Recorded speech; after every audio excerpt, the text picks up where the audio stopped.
Hello and welcome back to Focus Atlanta. Again, I am your host, Keisha Lancelin. Thanks so much for continuing to watch. I'm Julio Fernandez Mendoza, and I'm a scientist clinician, which means that I'm a professor at the Penn State College of Medicine, devoting most of my time to sleep research. We do have a lot of data that has backed up an expert consensus that adults who report getting about 7 to 8 hours of sleep are those that have the best health in general.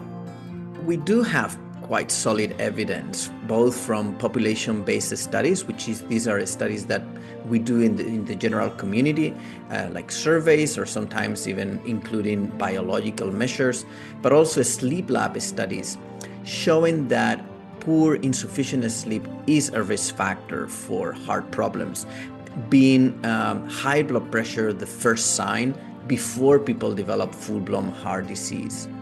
You know, most people are familiar with good sleep hygiene habits, right? Such as you need to cut down caffeine and alcohol, quit smoking, exercise regularly, eat at adequate times and adequate quantities. And of course, these basic lifestyle habits are essential for good sleep and good sleep health, actually, and also good heart health in general. These are 6 rules that are typically not disseminated to the public, that are evidence-based, which means that they are tracked by science and that go above and beyond simple sleep hygiene habits. Number 1, get up at the same time, no matter what, no matter how much sleep you get. This will serve as an anchor to your sleep-wake cycle, your circadian rhythm. Some people may have heard about this term.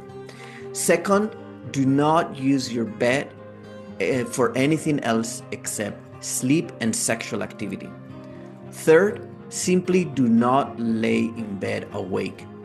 Get out of bed, go into another room if you can, and do an activity that is enjoyable or relaxing, and go back to bed only if you feel sleepy enough to sleep.